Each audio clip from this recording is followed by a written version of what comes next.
litigation matters. And now I will ask if there are any further declarations or disclosures of pecuniary interest and the general nature thereof. Alderman Hassels. Yeah, I just want to make it known that I had a pecuniary interest to your in-camera meeting. Okay, all right, we'll have the clerk look at that. All right, and so we will move into our presentations tonight. So we have one presentation. We have Mr. Steve Thurlow here from Dillon Consulting Limited regarding the Fire Department Operational Review. And there's a button there if you want, or you're already all set. That should access the microphone, and whenever you're ready. Thank you, Mary. It's my pleasure to be here tonight representing Dillon Consulting. We've been retained to conduct an operational review of the fire department. And what I'd like to do tonight is just go through a number of the components of the review. Meredith, I'm trying. Okay, go ahead, Meredith. It's all yours. Meredith and I have done this once before, so we've become a tag team. Briefly, within the presentation, a little bit about us as a firm. I want to speak to you about the municipality's responsibilities legislatively, talk about the model that we use in Ontario called the 3 lines of defense, and I want to talk about an item called a fire propagation curve. Educational component for council themselves and also the public, and then we'll talk about the scope of the work, how we're going to conduct some stakeholder consultation, and then certainly, Madam Mayor, if there's any questions or comments that council would like to make, I'm certainly willing to answer them. So just a little bit about us.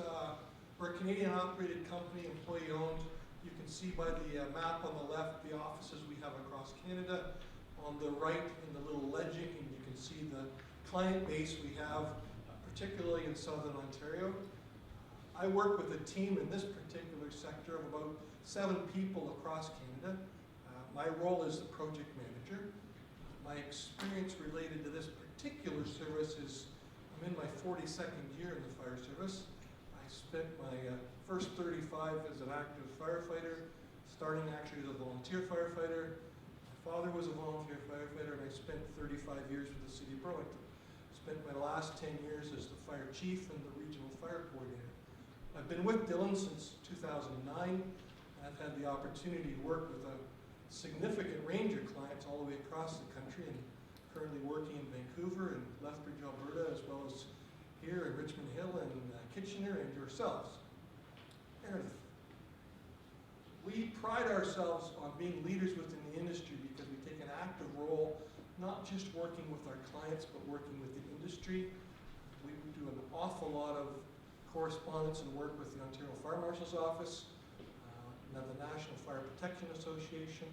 We pride ourselves in understanding and helping municipalities to define and participate in actively promoting best practices. I actively participate with the Ontario Association of Fire Chiefs, both at their conferences and their trade show, and also do the same with the Canadian Association of Fire Chiefs. What we believe to be the benefits of the review that you've begun is to look at the status of the 2013 Fire Master Plan that Council supported and you were in the process of implementing. Use that as the baseline to assess what your current status is with respect to compliance with the legislative requirements, both within the Fire Protection Prevention Act and the Occupational Health and Safety Act. And we think there's some very good value to help educate both council and the community with not only respect to the programs that you deliver locally, but what some of the trends are within the services. And I'll also speak tonight about the role of the public and us as individuals with respect to fire behavior and how we respond. The work that we do will be completely evidence-based. Our goal is to give you a strategic framework to help you move forward with both the 2013 work you conducted, where necessary, provide some additional analysis and recommendations to help you guide the delivery of fire protection services. And within that, it's going to be an opportunity for us to gather some extensive stakeholder input into developing performance objectives and goals for the department. department and for the municipality. So, for council's understanding, within the FPPA, there's two key components that we want to ensure that you are complying with. Part A deals with respect to public education programs, with respect to fire safety and certain components of fire prevention. And Part B deals with, quite frankly, the delivery of fire suppression services. That talks about, and we'll look at how you deploy firefighters, the number of fire trucks you use, the fire station locations, all about suppression side. So in detail on the A side, the things that a municipality must do are identified in the right. The first being conducting a simplified risk assessment, which you did in 2013 as part of the fire master plan work. You must have a smoke alarm program in place. You must also have a fire safety education program in place that has a method for distribution of educational materials to residents and occupants. And you must have a program in place whereby you do fire inspections when they are either requested or you receive a complaint from the public with respect to a fire code compliance issue. On the B side, as I mentioned, it talks about the level of fire protection services on the suppression side. We use the term needs and circumstances because it comes right out of the FPPA. It is very much council's role and responsibility through the FPPA to determine, as you assume necessary, based on an analysis of needs and circumstances, what level of fire suppression services you are going to provide to the community. The way you do that is evaluating factors such as fire risk, liability, financial capabilities, the staffing resources you have available to you, and certainly the community and council's expectations. That is very much a part of the process that you did in 2013 with the fire master plan, and through the work we're going to do, it's going to help you to update some of that based on some of the changes within the industry and ensure that you're forecasting into the future. I mentioned at the beginning the model that has been developed within Ontario to do the work I just described is called the 3 lines of defense. The first line is defined as public education and prevention. It deals with things like having a smoke alarm program, having educational programs like Learn Not to Burn, home escape planning, and utilizing a process such as the risk analysis to identify vulnerable groups such as seniors or children within your community and developing proactive plans to address those groups within the public education and prevention program. The second line of defense is very much targeted at using your legislative authority that you garner both through the FPPA and the fire code to conduct inspections both on regular cycles based on the type of occupancy, your ability to do licensing and approval of licensing, to do violations with respect to enforcement, and certainly fire investigations. The third line of defense, and as I say to my former colleagues as fire chiefs, is the fail-safe to the first two, is that we have to have a model in place that provides an emergency response or fire suppression. And the way that we look at that is both through the Ontario Fire Marshal's Office called Public Fire Safety Guidelines. More recently, we've looked more at the National Fire Protection Association standards.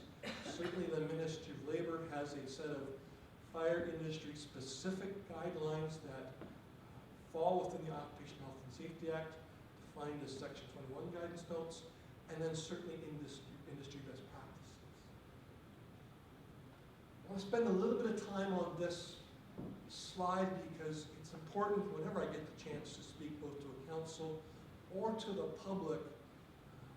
We do a little bit of education.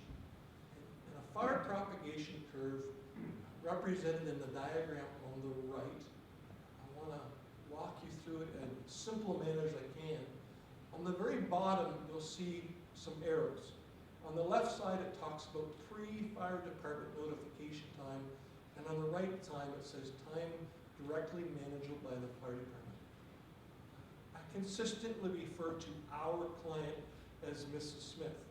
And Mrs. Smith, I've described her as my grandmother, who is a widower, now lives on her own. And the question I always raise is, what are we doing to help Mrs. Smith? And so when I look at the pre-fire department notification section, if you draw a line straight up, you'll see that there's a 0, 1, 2, 3. 0 in this particular curve is the moment in which time a fire starts. We have ignition, whether it be in a living room, in a couch, by a match, or a bedroom. That's the point of ignition of fire. To the right of that, you'll see from 0 to 2 is the detection of the fire. And above it, you'll see the importance of a smoke alarm. I can't emphasize enough that smoke alarms are the only device that you have in your house designed to actually protect your life. I relate them very much to seatbelts, and many of the examples I use that you wouldn't get into a car without putting your seatbelt on. You shouldn't go to sleep at night without knowing that there's a working smoke alarm on every level of your home. The next little box, that is the report of the fire. So in the pre-fire department notification boxes, what we have is Mrs. Smith living at home, and an ignition starts in her house. What we want to ensure is that, first of all, she has a working smoke alarm to alert her to leave the house and alert her to the fire. We also want to make sure that she has a home escape plan that gives her 2 ways to get out of every room, whether it be on the first floor, second floor, or in the basement. She needs to be educated. We need her to help her understand that in that first minute or two, the success or failure of the intervention relies heavily on our client base. And so public education, you can see how important it is in those first 2 to 3 minutes. Once the fire department is notified, so that column to the right is when we assume that Mrs. Smith or someone else is able to activate the 911 system, and we have a fire department response. What you're seeing on the top in the red is what we call the flashover range. It's a little hard to see by the picture in front of me, but there's 2 different colors. On the left, you can see a lighter color of red that goes between the 0 and the 3 to 4 minute stage, and then from the 3 to 4 minute stage up to 8 minutes is what we have flashover. What that means is that that room where the fire started reaches a point whereby there's enough heat and there's enough fire in that room that the entire room becomes engulfed in the flames of the fire. What has happened in the industry over the past decade is we've come to realize that that point of flashover has become a lot sooner than it ever was in the past. In my 40 years, that column, that darker red, used to be much closer to the right-hand side in the 6 or 7 or 8 minute range. It's not anymore. We're recognizing through research and the work that the industry has done that it's reaching a point, quite frankly, before the fire department is even notified. So when we're looking at models, particularly like yours, where it's a volunteer service and they have volunteer firefighters responding, it puts much more credence on the public safety part, the prevention, and the education, those first 2 lines of defense. Okay,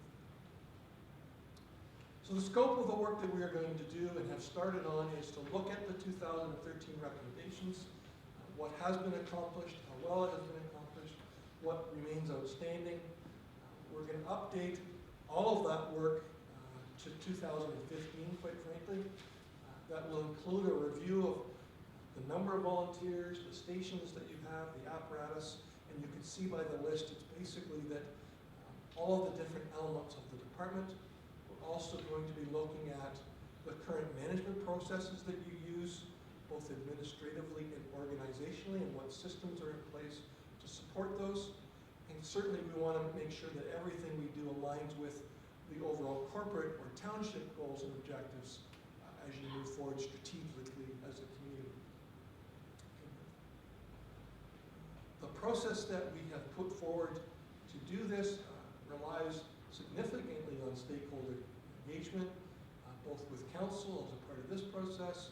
I have met with and given this same presentation to your fire master Plan Implementation Committee.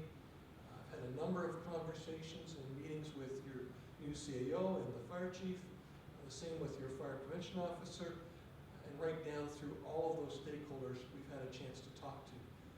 The next step following this process is actually going to be out and talk to the volunteer firefighters themselves and we engage them in the process. That's a very quick and a simple explanation of what we're going to do. I think in what we have found already, it's an opportune time for the municipality doing this kind of work. There are a number of key things that have changed since 2013, one being legislatively. There's a number of new pieces of legislation that we want to make sure that you are aware of and complying with, such as respect to care facilities and in the inspection program. There's been a significant shift in the training requirements for firefighters, whether they be full-time or volunteer. The province has adopted the National Fire Protection Association standards, whereby we used to have an Ontario curriculum. And then there has certainly been a lot of focus in the past 2 or 3 years on firefighter safety and training with respect to that fire propagation curve. And we'll look at all of those elements as we work through this process. So, Madam Mayor, if you have any questions or members of council, it would be my pleasure to answer. Okay, thank you so much for the presentation. Are there any questions for Mr. Thurlow from council members? Alderman Hessels. I see you had your background yet. You didn't really show us that you worked in any small communities. You said Kitchener, London, and all the big communities. So what kind of experience do you have on something like Wainfleet? I think we're unique and I think we're different and we have to be treated different than the bigger fire departments. Through you, Madam Mayor, every community is unique. And the experience I've gathered, certainly in the past 8 years, has been there are no two municipalities the same, whether it be in Ontario or across this country. And the way they deliver fire services, quite frankly, is different wherever you go across this country. What experience do we have? I think I have actually shown the CAO a list of 25 or 30 municipalities of very similar size to your operating model, certainly comprised of primarily volunteer firefighters and dealing with a large rural area and not having a single large suburban or built-up area. So your uniqueness is not uncommon to us. And it's very easy when we start with a municipality like yourselves to see the history very quickly on how it came to be a township. And quite frankly, some of that history still represents itself within the way that you provide fire service on the station locations and how you utilize volunteer firefighters. So I'm quite confident to say that we have a significant amount of experience. Actually, prior to starting the project, I gave the fire chief a number of references of similar sized communities that we conducted most recently in the last 2 years of similar projects, similar type of scope of work with, I'm quite confident to say, positive results. Alderman Dykstra. Through you, Madam Mayor. Thanks, Steve, for the update. I'm just wondering, I have 2 questions. First off, the process. Are you going to be speaking to the firefighters as well? Yes, as I mentioned, that's the next step. Will be the next step? Yeah. And I'm wondering about timeline. What sort of timeline does this whole process take? We, at the outset of the project, set early fall kind of as the intended schedule. I think as I work through this and we have more discussions with the CEO as the scope of work may alter a little bit, I still think early fall, October-ish is a good timeline for us. Any further questions from council members? Okay, seeing none, thank you again for the presentation. We really appreciate that. Okay, so now we're moving on. We have a public hearing tonight regarding our development charges. So we're moving into that now. So this is a public meeting of council being held under Section 12 of the Development Charges Act of 1997. The purpose of the meeting is to give the public an opportunity to ask questions, provide comments, and make representations on the development charge background study and proposed bylaw. Council will not be taking any action this evening on this report or bylaw. So now we have a presentation from Gary Scanlon and Byron Tan from Watson and Associates. So whenever you're ready, if you want to come up to the podium and we'll have the presentation. Thank you. Thank you, Madam Mayor. Pleasure to be here before you and council tonight. You've provided a good summary. What we're looking to do is, it's a mandatory meeting that's required under the Development Charges Act. If you're going to consider your bylaw, your current bylaw has a 5-year useful life, so this is looking to replace the bylaw because it's reaching the end of its life. This is the process we've gone through, and we've been engaged with the township since early April. And we've gone through a number of meetings with staff, working on the forecast, working on the growth-related costs, policies, etc. We were before you, Madam Mayor, in May to provide you and council a presentation and subsequently release the background study. So, as you've noted, there's no decisions tonight, but the bylaw will be back for council's consideration on August 2nd, and this is part of the process to receive any comments and answer any questions. We've already provided this. One of the things I'd mention is a new requirement that's been recently made under Bill 73, which was put into force in December, was that now municipalities need to ensure that the background study is made available to the public for a minimum of 60 days, and the timeline that we've set out certainly meets that condition. We're, like any other public meeting, opening remarks, as you provided, we'll do a presentation and then any questions of council and the public, and then we'll close the meeting. Development charges, they're not new. They've been around for over 60 years now. They used to be under the Planning Act, and since 1989, they've been under their own specific piece of legislation called the Development Charges Act. To assist municipalities in providing capital costs, which will help accommodate growth within the municipality. That's both on the residential and non-residential side. Just to be clear, there are charges quite often that are still the developer's responsibility. We refer to those as local services, and if you're building within a subdivision, then it normally takes it's the internal roads, if you have street lighting, if you have sidewalks, and for those urban communities, water and wastewater. So those are built within the subdivision. The developer still incurs those costs. It's the Development Charges Act that takes the broader costs that are outside of those individual subdivisions. The 1997 Act, which with some modification under Bill 73, is the one that we utilize today. And as you can see, it's not, we don't recover for all services. They implemented a number of services which our municipalities can't collect for. That would include parkland acquisition. We can provide money to actually build the park once we have the land, but we cannot acquire land for parks. All other services, we can buy land. It's just parkland we can. Basically, municipal halls or town halls, township halls, tourism or arts and cultural facilities, museums have been removed. The only arts and cultural facility which is allowed to continue is libraries.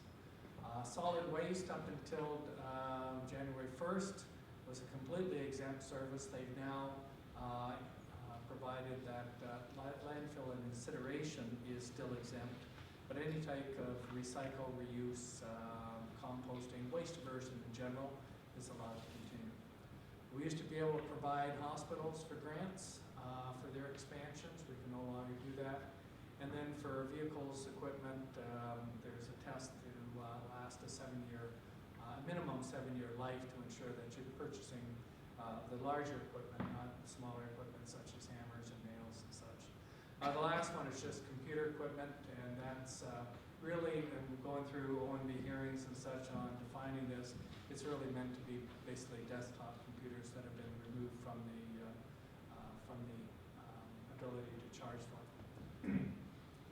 Very simplified steps at a very high level. We take a look at the amount, type, and location of growth. We identify the servicing needs to accommodate that growth, and those servicing needs basically translate into capital costs. From those costs, we deduct any known grant subsidies, other contributions, consider whether there's a benefit to the existing development. There's a number of tests that have been developed over time. For most services, but not the harder services such as roads or water, wastewater, storm, roads, police, and fire. Every other service, there's a mandatory 10% deduction we must make, so is the municipality making a contribution. We have to do service standard measurements, and basically we can't exceed the calculations that are done under that provision of the Act. We've obviously conformed to that. And then moving from one bylaw to the next, we have to rationalize the DC reserve funds. We're left with then a net cost, which we must allocate between residential and non-residential growth, and we basically divide by the growth to come up with the charges. Residential are normally represented on single-family homes, so low density, medium density townhouses, so to speak, or high density apartments, and then non-residential is represented on a cost per square foot. There's mandatory exemptions, not many, but there's a few. Basically, if you have an existing industrial building, they can expand by up to 50% and no charge is payable. We've been able to, through going through OMB hearings, establish that that can be a one-time expansion, so you're not moving from 100,000 feet, taking on a building permit going to 150, then taking on another building permit going to 225, and so on and so on and so on. So we've ensured that basically you get a one-time exemption for existing buildings. For the other exemptions really deal with the province's initiatives on intensification. So if you have a single-family home, you can add 2 additional apartments. As long as you don't double the size of that home, then no charge is payable. And you can add for medium and high-density buildings 1 additional unit, and once again, you don't have to pay the charge. For charges that are,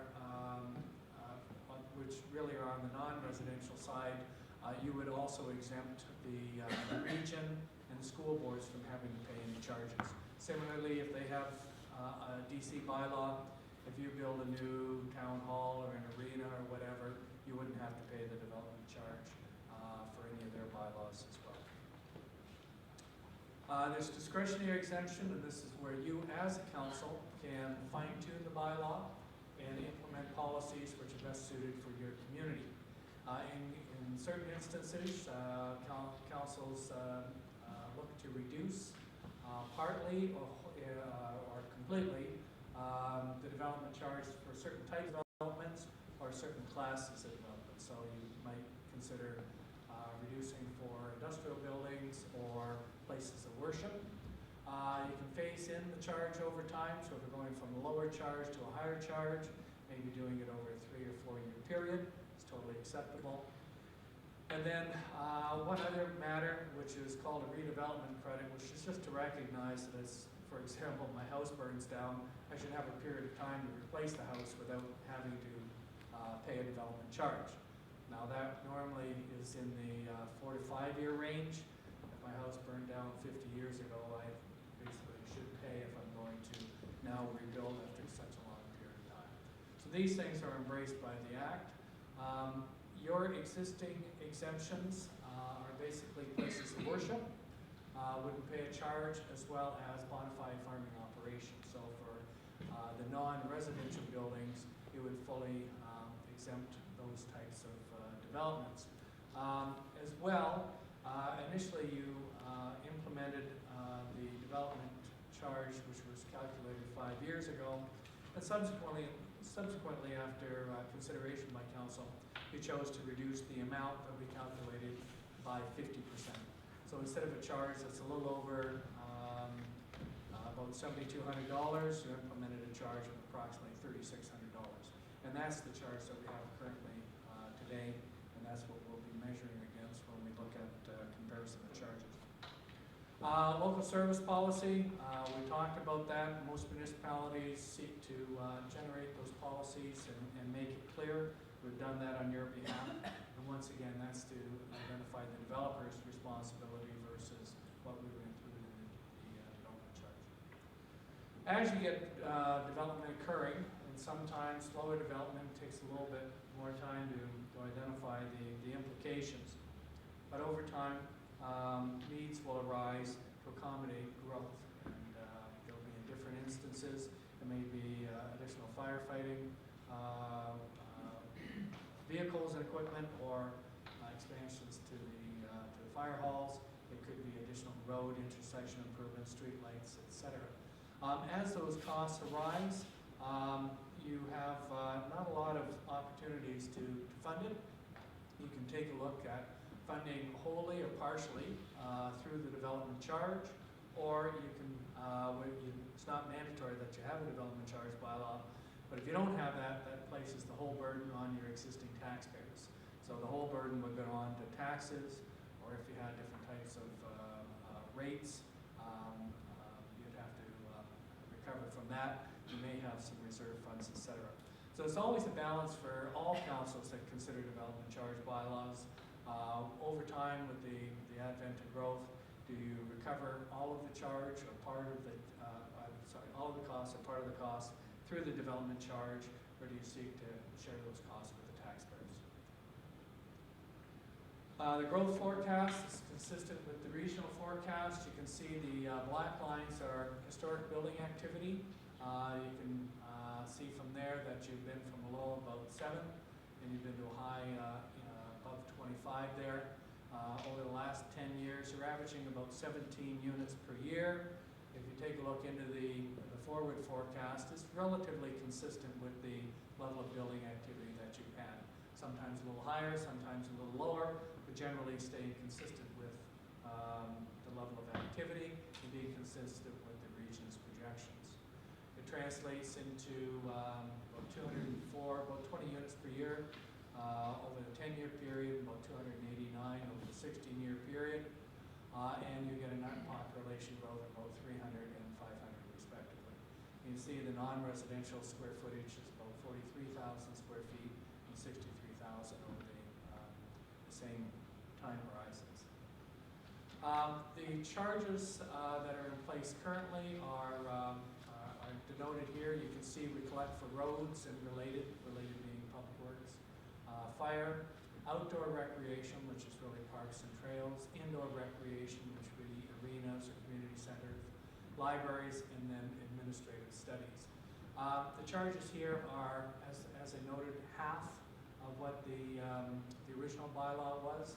So we're approximately $7,300 for a single detached unit, and you subsequently reduced that charge and placed a 50% reduction as part of your policy. So currently you're collecting just under 36 for a single detached unit, and for a non-residential, about $2 per square foot.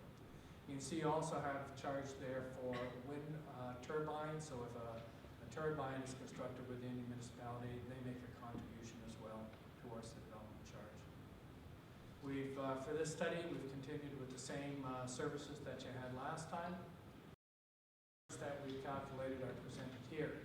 For the single and semi-detached, we're about $6,100, and for the medium density, we're at about $3,700, and then apartments in the range of $2,500 to $3,500. Non-residential has been calculated at about $3 per square foot, or about $30 per square meter, and for the wind turbines, we're at just over $4,600 per turbine. So those are the calculated charges, as I say, as we progress through, depending on how council would like to deal with this. If you'd like to implement the full charge, implement a 50% reduction, or somewhere in the middle, or some type of phase-in, we're here to assist you in preparing a bylaw that suits council's needs.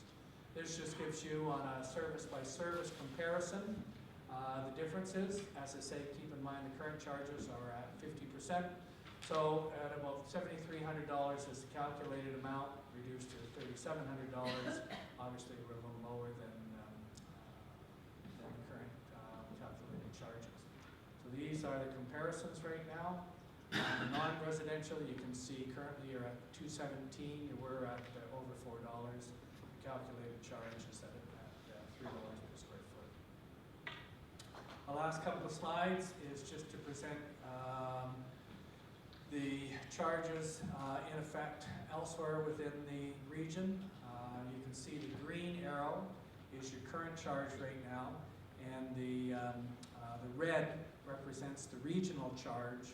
The blue represents the charges for the local municipalities. You can see that St. Catharines does not have a charge, so the only for their services, so it's only the regional charge. And same thing, there's a 2-year moratorium on Port Colborne, and that expires in September this year, with some aspect of their bylaw being implemented subsequently. So you're at the lower end. You can see with the region and the and your charges currently are in the range of about just under $10,000. At the peak, you can see that within Lincoln, the charges for region and the local municipalities running just above $30,000. Everybody else is somewhere in between, with roughly the more common charges being in the range of about $20,000 for a single detached unit. On the commercial, you can see a very similar type of occurrence. Once again, you're at the lower end, and you've got the green, which is showing the $2 per square foot charge, the yellow arrow showing the $3 per square foot charge, and you can see elsewhere within the communities, the charges are up as high as about $20 per square foot. Once again, that's in Lincoln, with really the average being above $15 per square foot for most of the other municipalities. With industrial, there are reductions quite often that municipalities make for that particular type of development. You can see that the peak now is a little bit reduced. It's tracking at about, I guess about $14 per square foot as the peak, and really the mid-range is about $8. Currently, you're at, as noted, about $2 per square foot, and with the regional charge, that puts you up about $5, and you'll be marginally above $5 if you consider the calculated charges. So, Madam Mayor, that concludes my presentation. I'm happy to answer any questions. As I've noted, there's no consideration of the policies or the charges or the bylaw tonight. That'll be considered on August 2nd.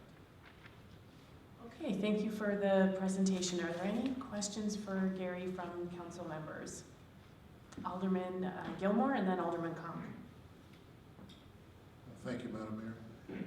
Gary, in the growth forecast that you have there, specifically the historical component, do you delineate between what I would call rebuilds versus new builds in those numbers? Like, have you determined how many of those numbers were actually houses that were already established and a new permit was acquired, possibly seasonal people that decided to rebuild along the lake and live here permanently, versus the creation of new lots and a new... The information is for new units. It takes out any type of improvement type of building permits, so it's not all forms of building permits, as those that relate to additional units being constructed. Now, there may be some in there where there is a complete tearing down, and I'd have to take a look at that to see if there's any within that, but that would perhaps be limited. I guess where I'm going is that I question your calculation on the population increase. I don't know if you've studied it more historically, but I really question the number when in relation to the number of people that are actually coming in versus ones that are already here, whether seasonally or permanently, that are just rebuilding, and then not really putting any additional strain on our already limited services that we do provide. Okay, Alderman Conk. Through you, Madam Mayor. The folks in the gallery, this was the report that was summarized. It's a riveting reading if you have any time before bedtime. I have a few questions marked here. On page 513, you mentioned, I need to ask, so for every development charge dollar we collect, we can apply those dollars directly to building, the building of the fire halls up to a total of $275,000? And that's over time, I'm assuming? That's correct. For this time horizon, yes. I mean, there's some of the, if you were building facilities in the mid-2024, we'd be looking at an extended time horizon, so we would perhaps be able to collect more money towards those facilities, but with the Act, we're using a 16-year time horizon. Right now, we're trying to be consistent with the existing forecast. The region I know, and I think they've been engaging with the local municipalities in updating the places to go population. Once that moves through to a point where you've considered it as part of your official plan, you'd be able to take a look at that longer time horizon. But for right now, we're limited for the most part to 2031.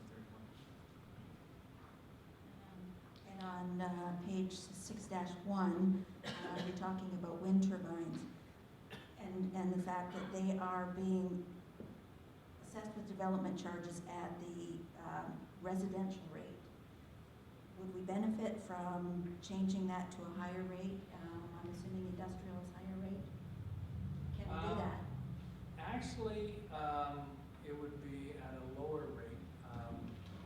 In discussions with building officials, when they're taking a look at a structure and having to measure that, it's not the volume, it ends up being the base of the structure, and they're in the 250 square feet, maybe 300 square foot base, so 300 square feet, let's say at $3 per square foot, would give you $900.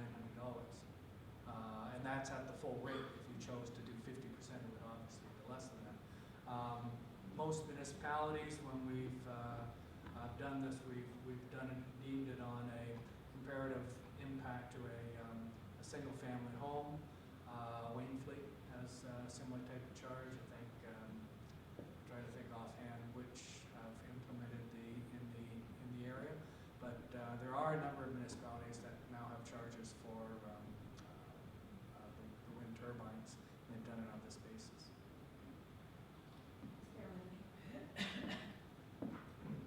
Page 8-1, it talks about council should formally consider whether an additional public meeting is required incorporating this determination as part of the final bylaw. It is noted that council's decision, once made, is final and not subject to review by a court or the Ontario Municipal Board, but yet on page 8.4, it says where a bylaw is not appealed to the OMB. So can it be appealed to the OMB? Like one says one thing and one says something else. Sorry, the first reference that you've made is with respect to having a public meeting. The requirement is to have one public meeting. Council can deem whether it wants more or not. If you choose not to have a second public meeting, this is saying you can't, your decision not to have a second public meeting cannot be challenged to the OMB. The other ones are talking about appealing the bylaw.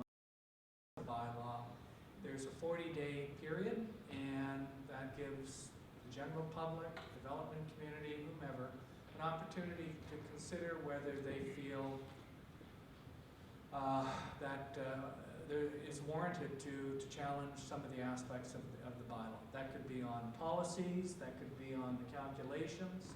In my experience, and I had a meeting with one of the developer lawyers, they coined the term today, leverage appeals, which sometimes somebody wants to negotiate something else, so they appeal everything that they can, and then they use that as part of their negotiation, and that's fair. I mean, people do that, but probably my experience is 90% of the appeals are probably what's termed as leverage appeals.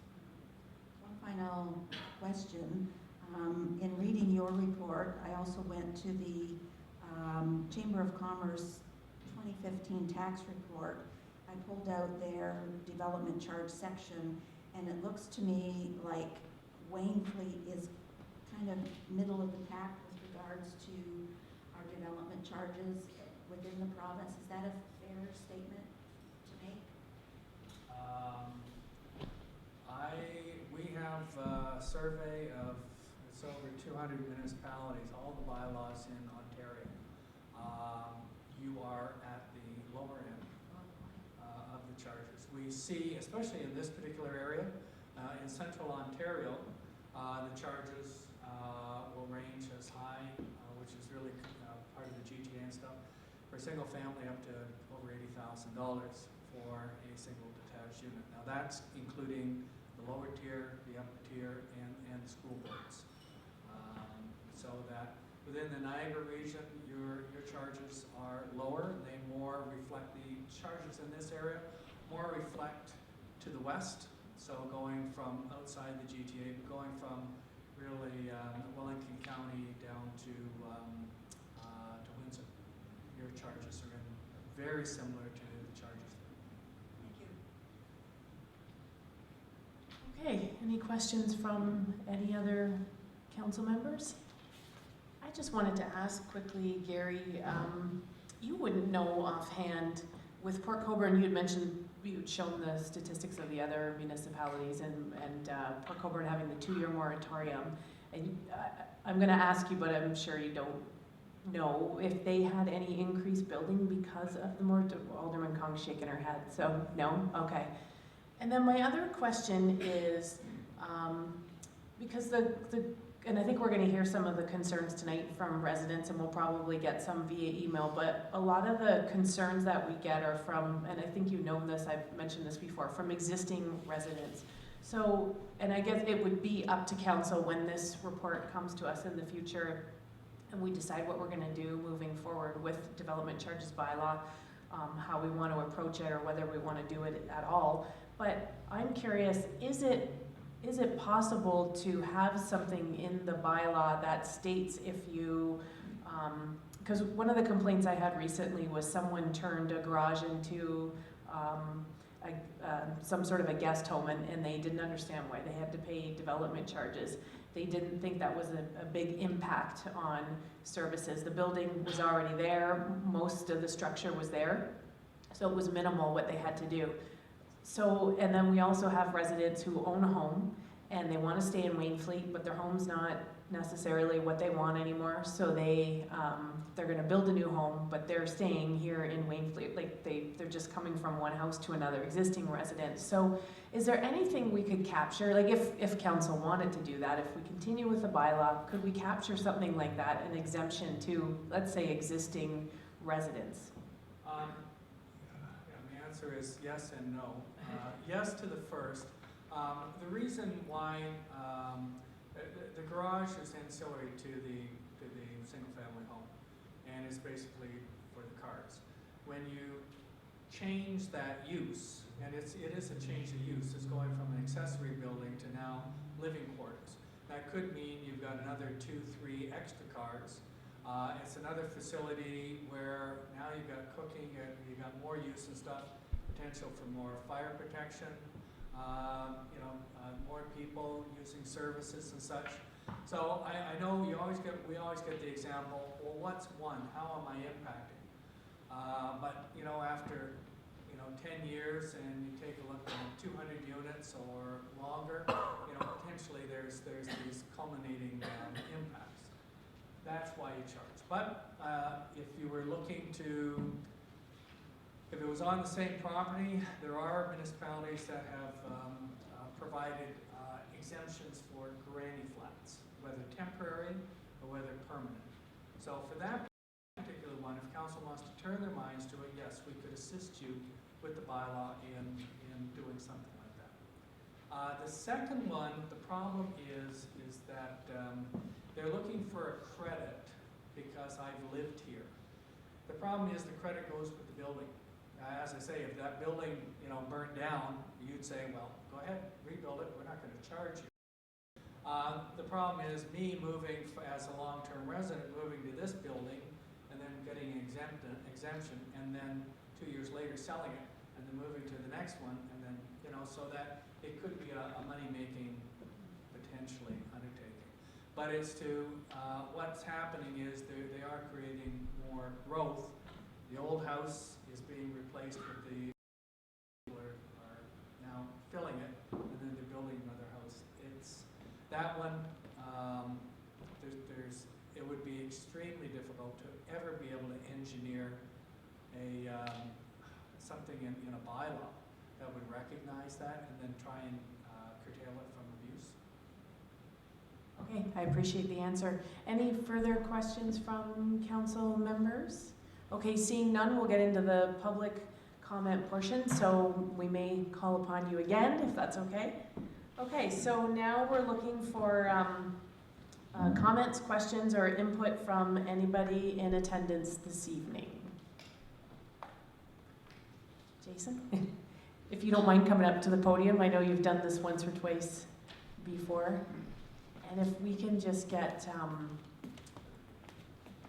you to say your last name, even though I know it, and your address for the clerk. Jason Pigeon, currently residing at 42369 Highway 3. Everybody knows my opinion on this matter, so it's just like I can't sit there and not say anything. Just a comment of what was last said about long-term residents. We were living out off of Burnaby Road, paying a lower tax fee. Maybe a suggestion would be that if, I sell that house and then I go and build my new house, I'm obviously going to be paying a higher tax bill on this new home that we're going to be built, because that's just what happens on a new home. Then at that time, if somebody else is coming in from Oakville that buys my house, maybe a reassessment of that house and the tax money that family is going to be paying could be reassessed at that time to kind of recuperate and balance off some of those fees. So yes, you didn't get your $3,600 at the beginning because they're not a new build or whatever, but it's a new family that's going to be staying there. That home's going to be long-term tax money, and you've got my new tax bill. It's going to be twice as much as what I was paying over on the Burnaby Road house. So I have a hard time understanding, and I'm not on council and I'm not financially strong, but I just have a hard time understanding the whole balance between the higher taxes I'm going to be paying for a long term. I'm only 39 years old, so we plan on being here for another 30 years, or as long as we can stay here, that you're going to recuperate that money. There was also a comment on new homes being built and additional fire requirements, and why should the existing taxpayers have to front that money to pay for improvement of the fire trucks or improvement of the fire halls. Well, I'm sorry, I have to put up Uncle Jacob here, but he's been living here for a long time, and he needs a fire department just as much as I do, no matter whether I'm having a brand new house or not. So I think it's up to the entire township to be covering the bills and the requirements of the fire department, not just because I'm building a new home.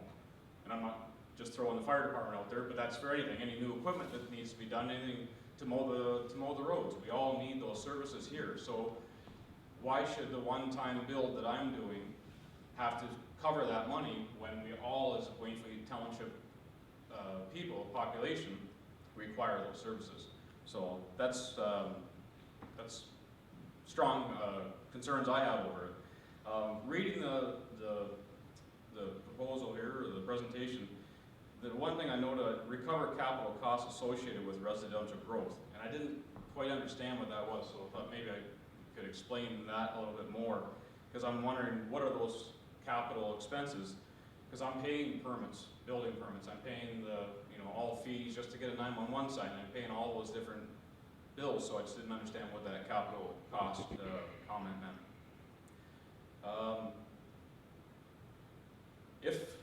this change happened to go into effect, if whatever council decides on this, when is the start time of all this happening as well, is what I wondered, because we are signing our contract tomorrow to begin our builds. We're finally getting things going.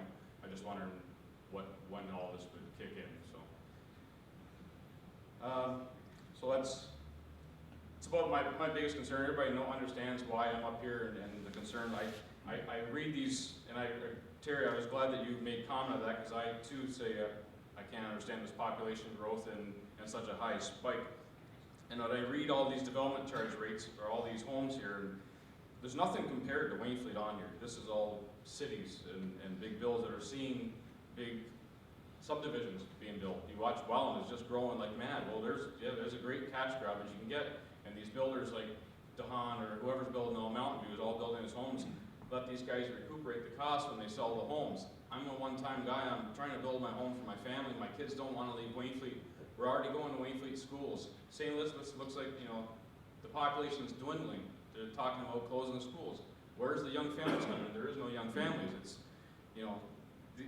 these cities here are all having big growth with lots of families going into it. We don't have that here. Memmi's got his estates over there. Tax him. He's got all that property there and he's got money recuperated to it. That's a development. But when I have a little 4-acre property on Phillips Road that is useless grass, I have a hard time understanding the development charge. I'm taking that property, I'm improving the property, I'm keeping my kids in Wainfleet, in the Wainfleet schools, and that's what being a resident of Wainfleet Township's about. Okay, thank you, Jason. And then I'll have Gary pop back up maybe to answer those questions. So the one was about the recovered capital costs, and then the other one was about how soon this might be implemented. So, how soon it might be implemented, the bylaw would be considered by council on August 2nd. How you choose to deal with the charges, whether you wanted to continue with the existing charge, phase it up, if you want to provide a moratorium for a period of time and then kick up. I mean, these are all things for you as a council to decide.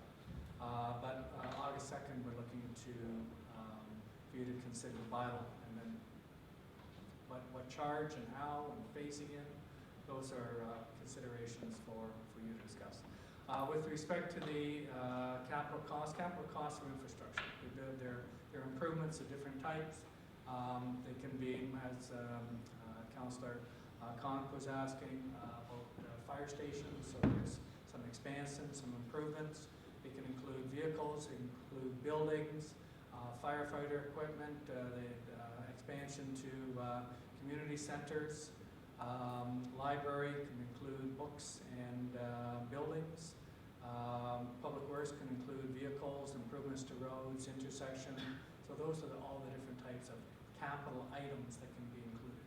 And they're both to the benefit of not only residential, but considered non-residential development as well.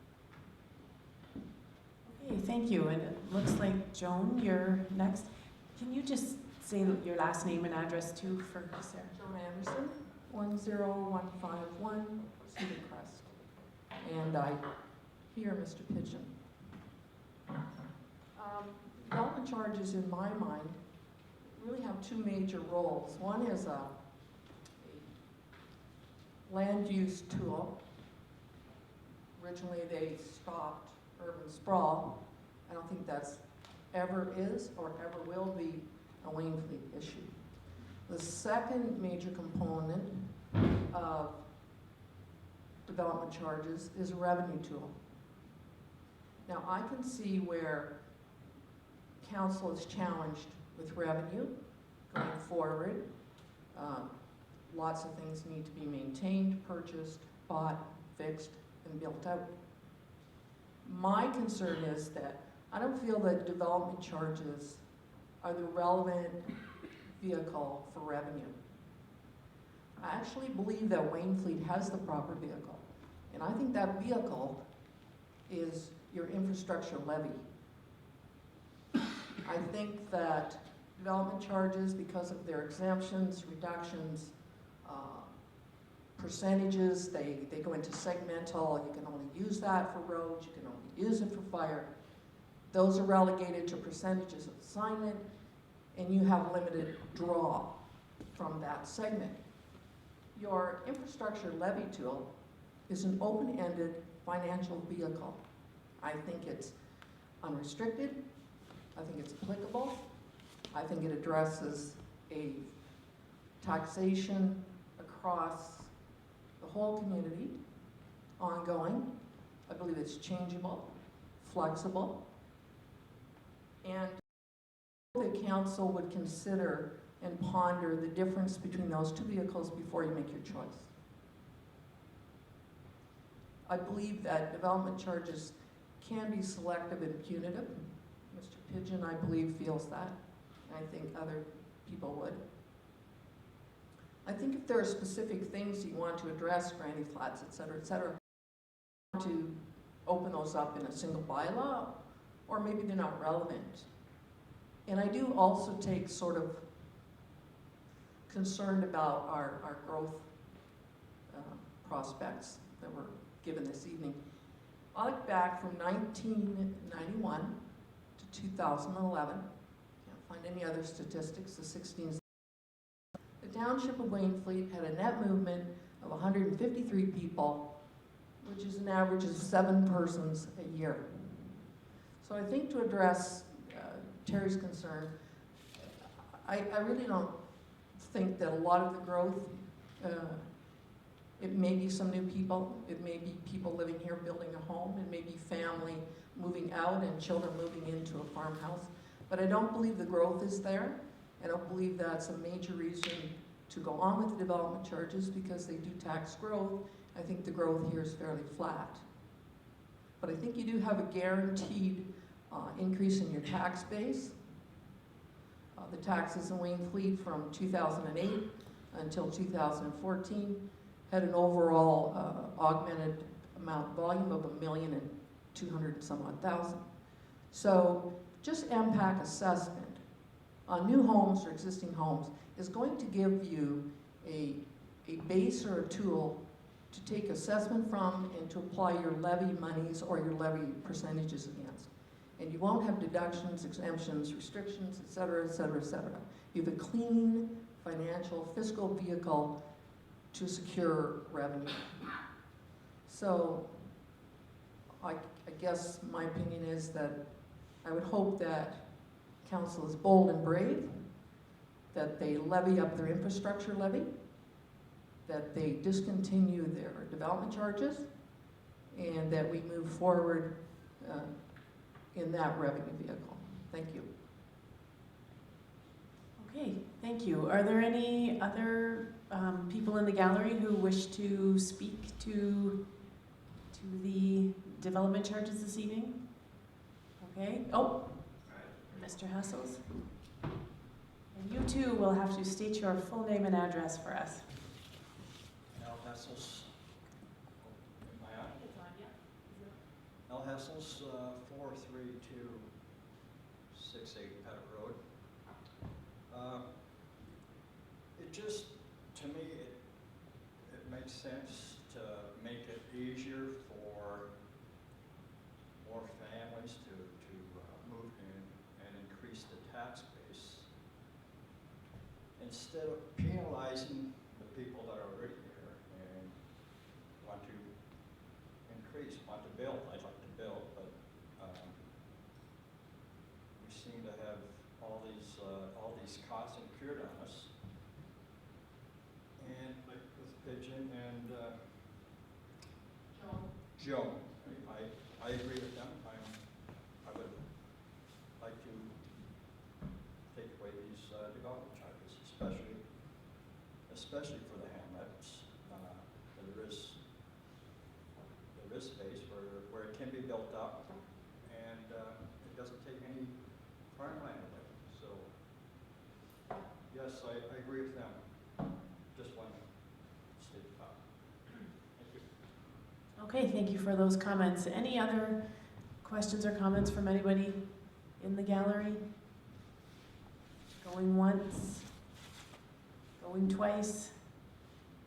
You're not in the gallery? Okay, so Alderman Hessels, you had, before I close this meeting, you had another comment or question? Kind of what I'm hearing here, and kind of the historical thing of Wainfleet is, you know, these lots out in the country is the thing. So I'm wondering, can we just have a different rate on condos and subdivisions? Because that's not really a Wainfleet thing, and I don't think that's something we want to promote in Wainfleet. So if those are gonna happen, are those something that we could put a higher rate on, or just them? Because historically, that's kind of, Wainfleet's the house out in the country is not the problem, or the hamlets. It's subdivisions are the kind of thing. Gary, if I can ask you, so I think what Alderman Hessels is saying is we've got two big developments that are about to happen that maybe not everybody really likes, so so would we be able to just limit it to big developments, I guess is the question. You would have to give it some thought. I think what you're perhaps saying is if there's an existing lot of record, or there's a severance perhaps, maybe we'd have to define what that type of lot is. And then we could have something like the full charge for subdivision and have 50% or 25% of a charge for those individual lots. If you had a direction, or if that's what you want to work to move towards, I could work with staff to define the bylaw in a way that could embrace that concept. Okay, that's good to know.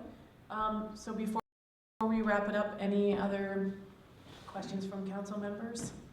Then, okay, seeing none. So in closing, council will review all public input and consider policies, charges, and adopt a bylaw at the August 2nd, 2016 council meeting. Should any individual want to be informed of when the bylaw will be presented to council, or want to be ensured that notice of passage of the bylaw will be sent to them, they should inform the clerk in writing, which can be done following this meeting. And now we will move into our delegations for this evening. And it says here that we have Gord Davies and Matt DeVries. I think we just have Matt, and it looks like Tim Buns. So gotta love a small town where I know everybody who is in the gallery tonight. So they are going to update us, representing the Wainfleet Volunteer Firefighters Association, and update us on the preparations for the Ontario Firefighters Conventions. Whenever you're ready. Thank you, Madam Mayor, Council, and staff for having us here. We'd like to thank you, first of all, for your support in our convention last year and our upcoming convention this year. It makes it very a well done and well convention. We have everybody's support in this town. We have a lot of local businesses and that too to thank for the support of our convention. It's our hope that our convention here in Wainfleet will bring the attention to our community and our local businesses. To promote ourselves across Ontario is very well received from the last year's convention. This event also helps our association financially, like all the other fundraisers that we do. This convention does bring in some funds for us. These funds all go back to our community. We do donate monies to our minor sports, food banks. We've made Christmas baskets, all that kind of stuff to put back into our community.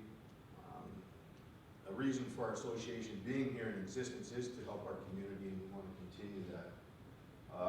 The convention here, the people that it'll bring in is from all over Ontario, the firefighters from all over Ontario, all the volunteers.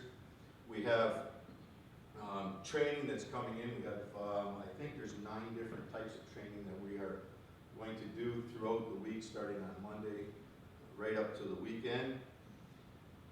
On the weekend, we have different things going on, and probably the biggest one here would be our parade and our memorial service on Sunday. We do have games and competitions among our volunteers. There is times that Matt will have for Richard Mann for opening and closing buildings that you guys have supplied for us. So in saying that, We would like to thank the council and the staff for really supporting us in this endeavor that we're doing. And then Matt has some lists of times and dates and all that kind of stuff for our things, for any questions from the staff or council. Do we have any questions for Tim? No? Okay, so Matt, if you want to go ahead with all the dates. Thank you, Madam Mayor. So as of right now, we have 130 campsites sold out of 140. So the 10, I'm assuming I know will get booked up in the next 2 weeks. We as an association would like to thank Ted Vandermeer, Ken Musica for giving us the houses to do some of the courses that we're putting on with the FFAO and the training that's coming down. We'd also like to thank Dunville Christian School for donating 2 buses to us as well to do the bus autolex, which will be on Thursday and Friday out at the track. So hopefully council members will come out and see. Starting Monday, there will be we'll be over at Ken's house. They're going to be doing all kinds of training and stuff there throughout the week. So I'm encouraging council to stop by, take a look, and see what these guys are doing. The training that we're putting on as well. We've done a lot of hard work this year with the FFAO, putting these courses together for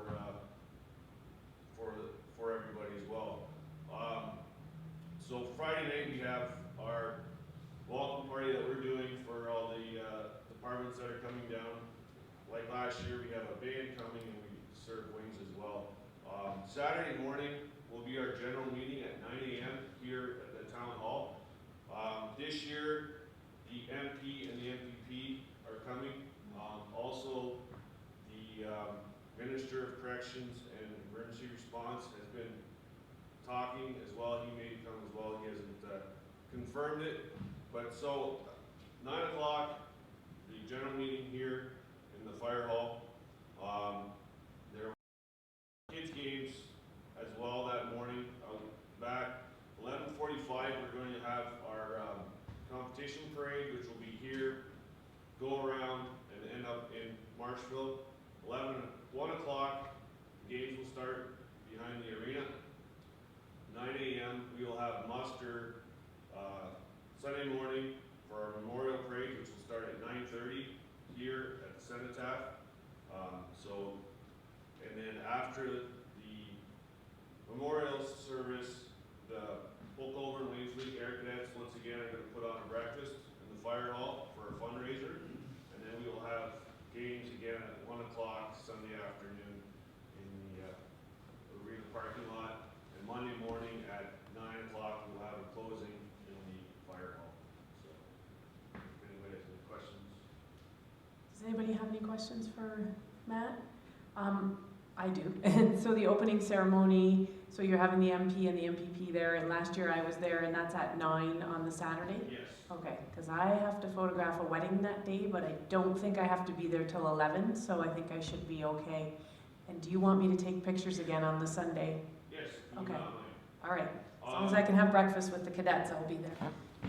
Perfect. Also asking if, once again, we can use permission to use the flagpole out front to hang up the FFAO sign, or a flag.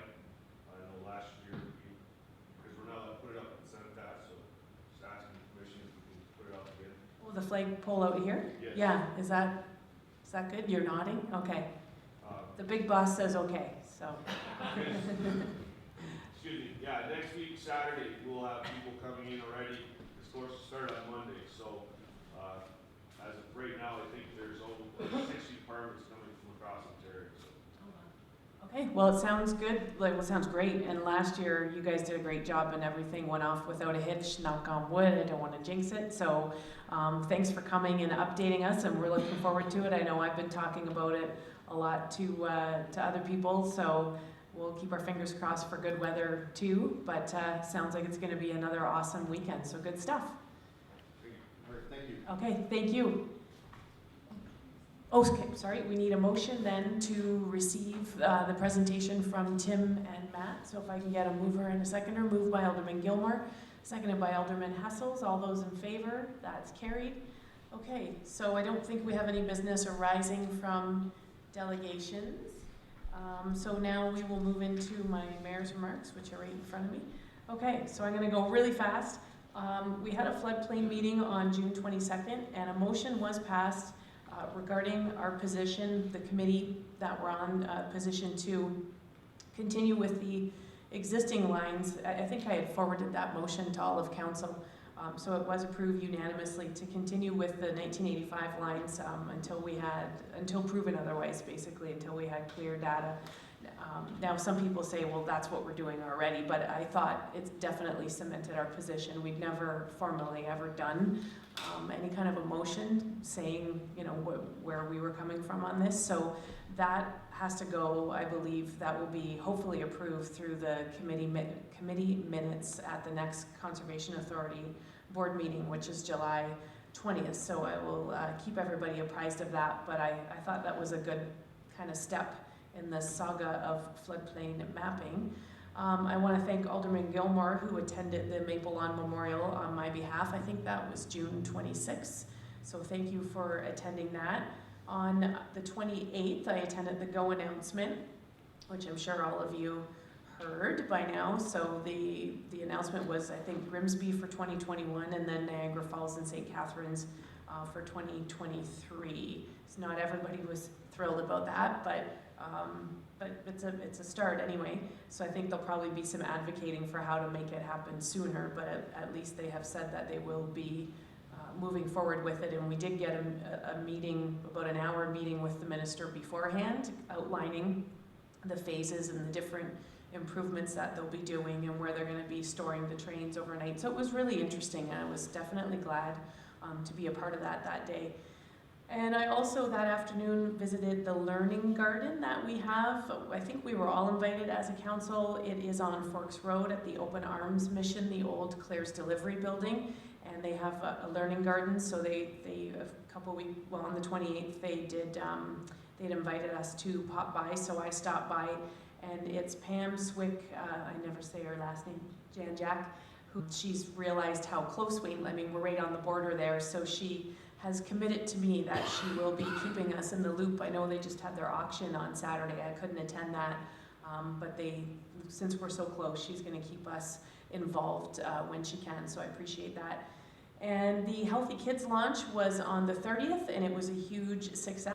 And I don't know how it was this past Friday, but I want to thank staff, Sarah and the staff at the library, and everybody who's been involved in coordinating that. I think it's going to be a really good thing. There were a lot of young families there.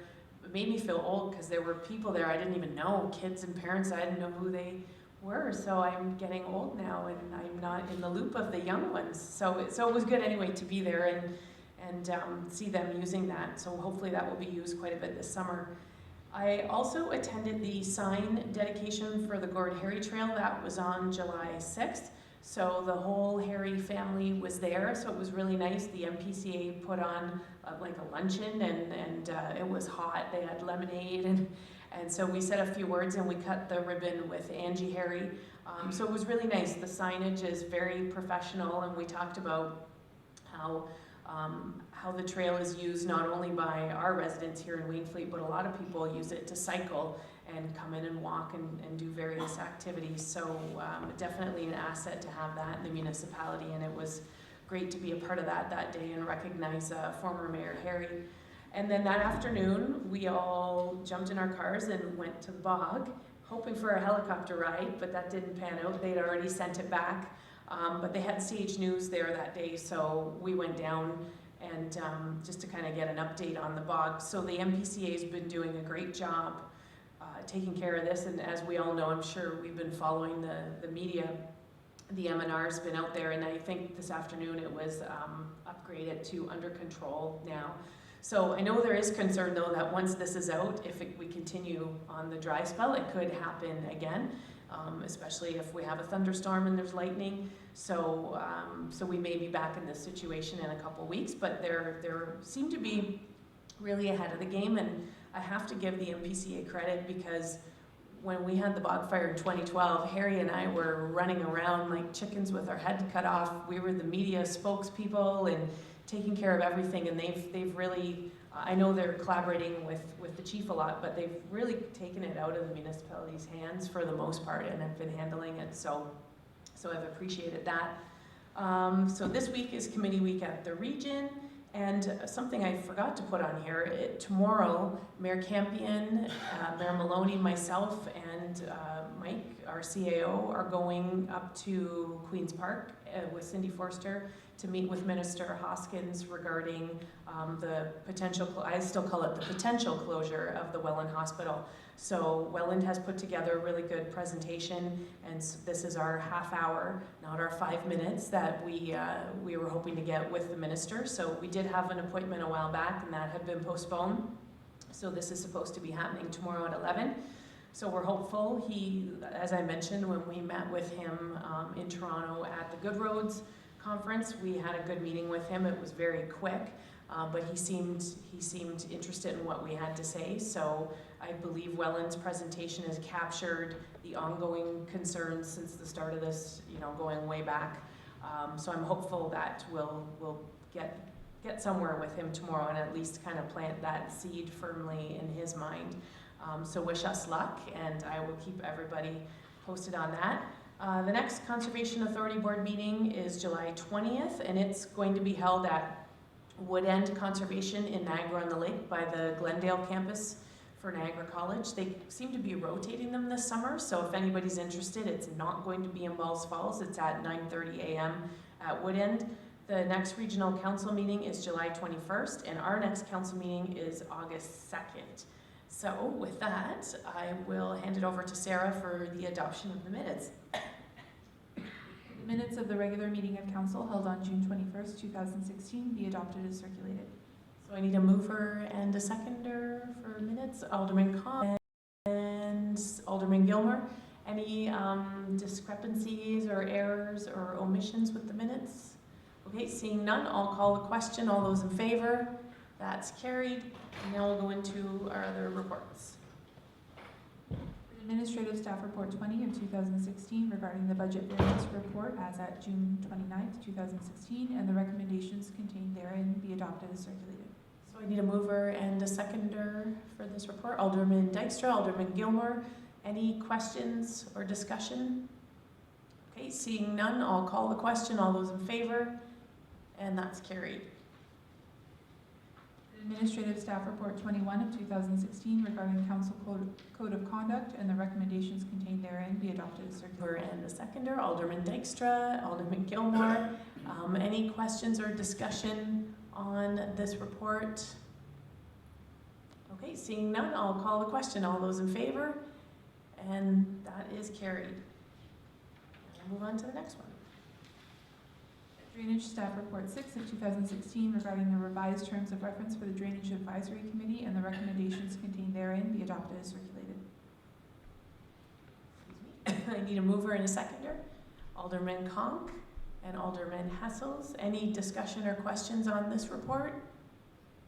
Alderman Conk. Through you, Madam Mayor, I was looking at the terms of reference, and under the committee portion, it says the manager of operations, the drainage superintendent, and the chair shall select and recommend to council proposed public members for the next committee. So does that mean that those three people are going to be choosing that member, or is council going to be choosing from the recommendations?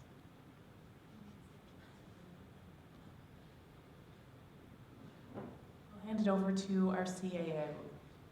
Through the chair, any selection or consideration of members to be members of advisory committees of council are to be chosen by council. They would, applications would go through our normal process, closed session consideration.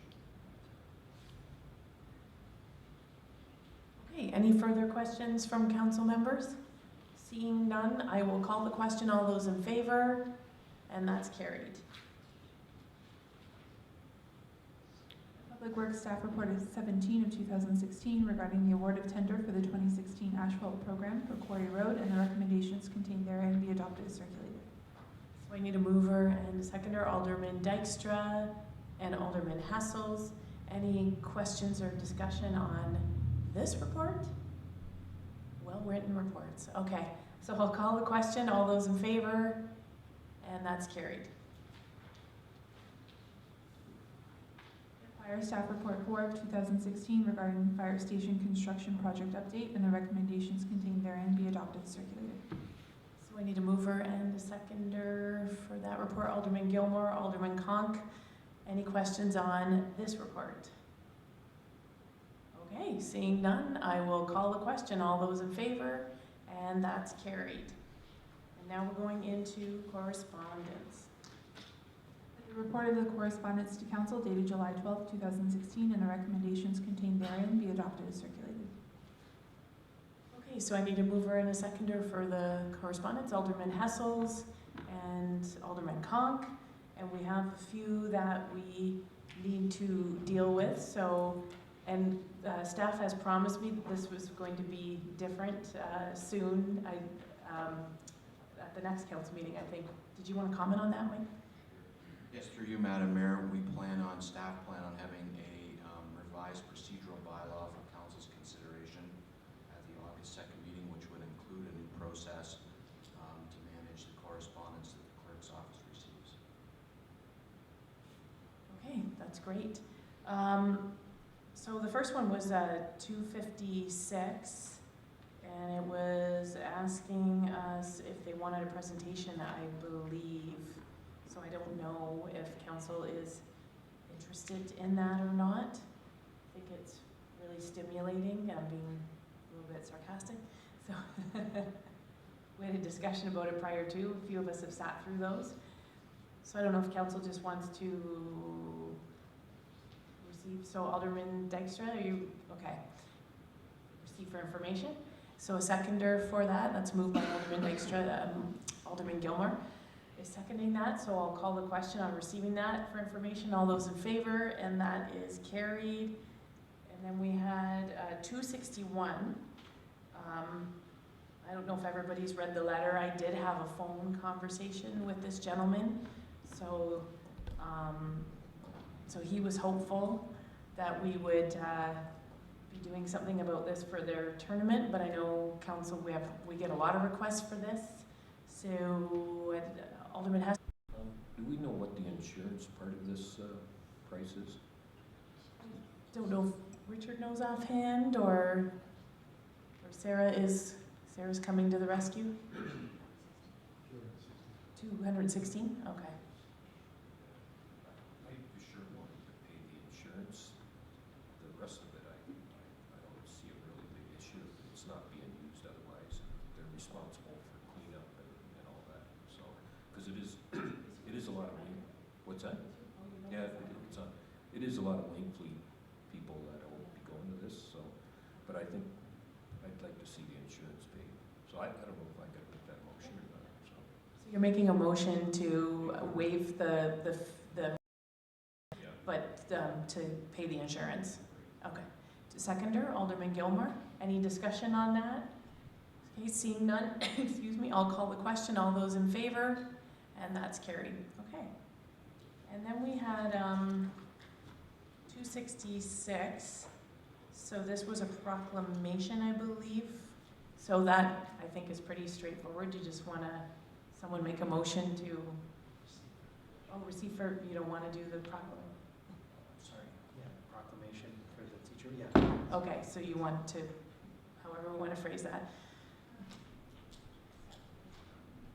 Okay, so that, to subsequent agenda. All right, so you're asking to place that on a subsequent agenda. So seconder for that, Alderman Gilmore. So I will call the question. All those in favor, and that's carried. And then the last one we had to deal with, because there may be other ones people want to talk about, was 271, and that was a request for a street light. So, Richard, I don't know if you want to speak to that, because we've had several, I've had requests for street lights. One was related to the MTO that I've passed on to you. And then this one came in via correspondence, so I guess Mike is going to tackle this one. Sure, thank you, Madam Mayor. Just through this, Mr. Nan and I've had conversation, and we've received a number of requests for streetlight installation in the township. So Mr. Nan and I have talked, and we're going to be bringing a report to council on August 2nd that outlines a format or a process that council would use to consider when they approve these, because these are obviously not to be approved at the staff level. So we do have a number of, I think it's half a dozen, now this would be 7 requests for those streetlights. So maybe Mr. Nan has something further to add to that. Through your worship to all of council, some of these requests, we have to go through many permit processes, because some have to deal with the MTO, some have to deal with the region, some have to deal because they're on private roads, some requests are on private roads. So as the CEO said, it's best that we come up with a process. The council can make the decisions, and at the same time, we'll put forward the costing involved in the actual arms and the lights and the installation for you to make your choices. But keep in mind that they're on a the electricity bills from that point forward will still be the township's bill, and then whoever pays for the lighting up front or through however we council feels at that time. Okay, so so with this request, then would we think to refer it back to staff when that report comes back, or? Yeah, one of two things, Madam Mayor. Council could choose to deal with this particular item now, tonight, or you could refer it to staff to be dealt with as part of the overarching report coming forward in August 2nd. Okay, so does anybody want to make a motion then to, because like I say, we have had, this is the only one that kind of came through formal correspondence, but I've had a couple, Richard's had a couple. Alderman Dykstra? Through you, Madam Mayor, it's actually here on correspondence, because this is the way, I had actually visited with them, and they had asked how they get it addressed. So this is, and I did speak to Richard about this one, and this was how it was formally done, because I said that go through the proper channels and the proper process. But I think that they would be happy to see that we're going to put it over to staff to look at addressing, because it is this area particularly, which is right near Fire Hall 3 near the lake. It's a very dark area, and they have the biggest complaint was the amount of the dark stretch of road, and everybody stops at the four-way stop, and it was blasting along Lakeshore. So, and that is a municipally owned road, but I think if they would be satisfactory with the staff at the town looking at it, so I'd be happy to make the motion that staff come back in that direction. I was also wondering about the committee, their community safety committee. Did they not have anything to do with any interaction at all with?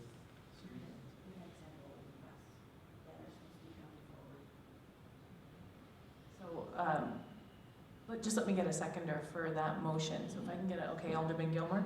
Alderman Conk, so your requests have been sent to Richard as well from the safety committee? Through you, Madam Mayor, no, I have spoken with Mr. Nan about the requests. However, Jessica is in the process of putting together a letter with some recommendations from the request, so they'll be coming forward soon. So it sounds like we can kind of tie them all in, all the requests with the report, and then make a decision from there. So, okay. All right, so if there isn't any further discussion, we'll refer this one back to staff to come back with the report. So I will call the question. All those in favor? And that's carried. And does anyone else want to address any other pieces of correspondence before we vote on the ballot? Okay, seeing none, then I will call the question on the correspondence as amended. All those in favor? That's carried. And now we will go into our bylaws. Following bylaws being now read a first and second time this 12th day of July 2016. Bylaw number 44, 2016, being a bylaw to adopt a code of conduct for council of the Corporation of the Township of Wainfleet. Bylaw number 45, 2016, being a bylaw to adopt terms of reference for the Drainage Advisory Committee for the Corporation of the Township of Wainfleet. And bylaw number 46, being a bylaw to close and convey part of a public road allowance between Lot 28 Concession 2 and Lot 28 Concession 3. Okay, if I can get a mover and a seconder for that. For the bylaws, Alderman Gilmore, Alderman Conk, Any questions or discussion on the bylaws? Seeing none, Alderman Hassels? Yeah. 46, 2016, the road closure. The map was really hard to see, but I don't know if you can give us a little more info on that one.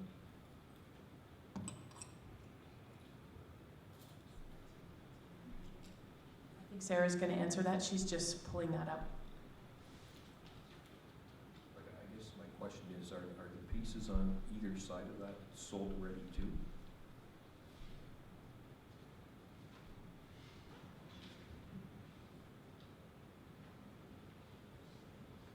Through you, Mayor Jeff Stahl, Alderman Hessels. So yes, the other pieces have already been sold, but for some reason there was this piece in the middle that hadn't been. So the abutting property owner is looking to assume ownership of that.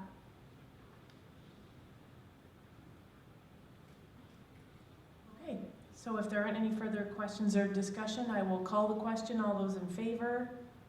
And that's carried. And now I'm going to ask council if somebody wants to make a motion to amend the procedural bylaw to allow third reading of number 46. Okay, moved by Alderman Gilmore, seconded by Alderman Hessels. All those in favor? That's carried. And so now, Sarah, if you want to add that to the third readings. Following bylaws being now read a third time and finally passed this 12th day of July 2016. Bylaw number 39 of 2016 being a bylaw to appoint fence viewers and to set the fence viewer remuneration for the period of July 1st, 2016 to November 30th, 2018. Bylaw number 41 being a bylaw to amend bylaw number 4 of 2015 being a bylaw to appoint members to the Township of Wainfleet Public Library Board. Bylaw number 42 of 2016 being a bylaw to amend bylaw number 7 of 2015 being a bylaw to appoint members to the Township of Wainfleet Community Safety Advisory Committee. And bylaw number 46 of 2016 being a bylaw to close and convey part of a public road allowance between Lot 28 Concession 2 and Lot 28 Concession 3. Okay, so I need a mover and a seconder for those. Alderman Gilmore and Alderman Conk. Any questions or discussion? Seeing none, I'll call the question. All those in favor? And that is carried. So are there any notices of motion this evening? Alderman Conk. Through you, Madam Mayor, I will be bringing forward a motion at next council with regards to putting in place a bylaw for any other wind proponents who may want to come into the community to do a noise study. This is being done in a couple of communities already, and with a local group in West Lincoln, they have recently purchased their own equipment, so I think we would be prudent to put this in place. It won't impede and it won't restrict. Okay, thank you. Any other notices of motion? Okay, seeing none, we have a proclamation, so I will hand it over to our clerk.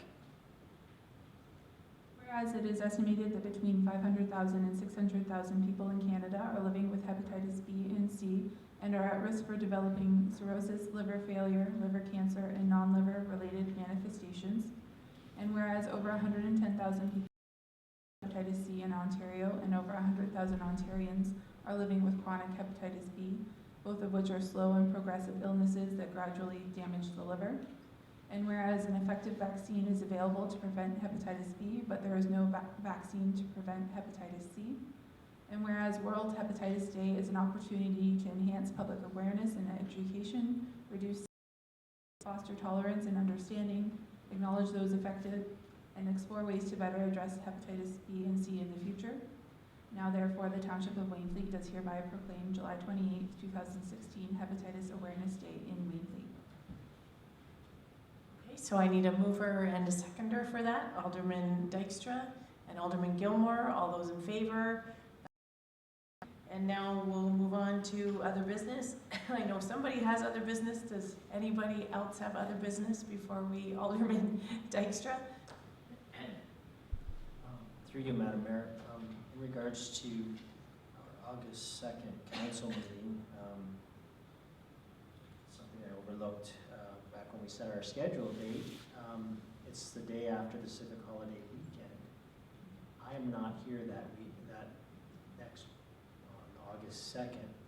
I believe Alderman Gilmore is not here also. So which would mean we wouldn't have quorum, correct? We would have quorum, but there'd be 2 aldermen that are missing. Okay. I don't know, I'll refer to the CAO because we still could have a meeting, so it's just whether one of us becomes ill or. Through the chair, I guess council could decide to continue the meeting, anticipating that the 3 members that are not scheduled on vacation will be here. Or council could choose to amend their council schedule and defer the meeting or reschedule at a different date. So a couple of options for you to consider. Just before you comment, I looked at the following 2 weeks and I will not be here. I will be away on vacation on the 9th and then I will be at AMO as well as Alderman Conk the following Tuesday. So Just keep in mind in consideration that what you did here under the development charges public open house, that the DC bylaw is up for consideration per legislative requirements on August 2nd, so that creates a bit of a challenge for council. Alderman Hessels? Well, that was gonna be my question. Can we move that development fee for August 2nd to the next council meeting? Because I think that's pretty critical. I don't think just the 3 of us wanna really. The short answer is council could, but there are a lot of implications and complications with doing so. Well, I'm gonna say, being one of the 3 that are gonna be here, I don't want it left in just the 3 of us. I think we as a council should, it should be a unanimous thing, so I'm not sure what the rest of them that are gonna be here think. I don't know if it'd be unanimous, but I know what you mean, that we'd want all of us here. Because it'll come back on it, and it's just really made up decision, so. It's probably to move it back to the 26th would be probably too soon, or could we then look at a special council meeting a couple days after? I'm just throwing out different options. Yeah, council could do that. The challenge with the DC is that the bylaw does expire. So council upon consideration, there would be a potential holiday of contributions or collections under the DC. So council, from our perspective, would want to deal with the DC bylaw, as soon as they could. So could we look at, so when, do you know when it actually expires? Is it August 2nd? That's correct. Oh, okay. So we have to do something that night. So could we look at the Tuesday before moving that council meeting, or having a special council meeting, excuse me? I guess I would look to the clerk to see procedurally what she would require. Alderman Dexter saying he won't be here anyway, so. Through you, Madam Mayor, to all of council, in terms of procedure, I don't have a copy of the procedural bylaw in front of me, but I believe as long as we give adequate notice of the rescheduling, that can be permitted. I know we have rescheduled some meetings in the past. So in terms of procedurally, it would come down to notice to the public of when the meeting will occur. But a special meeting is also an option, but again, it just comes down to notifying the public of when that will be. Alderman Hessels? Yeah. Could we not tonight actually put an extension on it? Could we not vote on that? That would just put an extension on the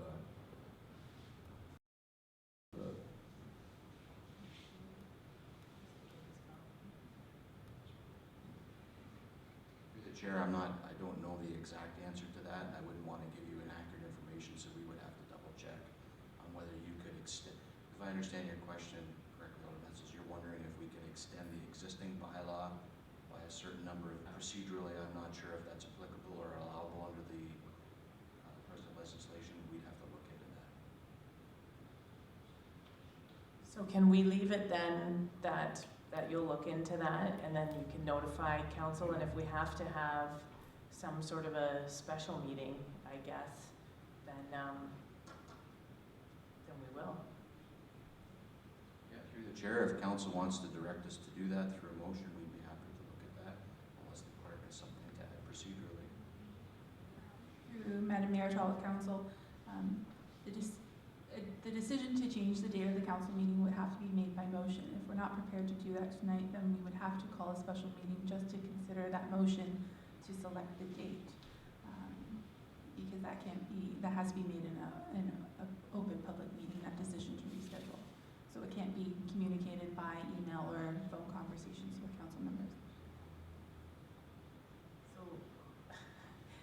So we'd like to know, so it's hard to make the decision not knowing whether we can extend, so I think to be safe, then we're gonna maybe have to make a special council meeting to deal with this. But my concern is that give enough, like, is there anything we need to be preparing for? Like, does that give enough time for staff to bring a report if we were to do it? Unfortunately, Alderman Dykstra, I don't know if you're gonna be able to be here for any of it.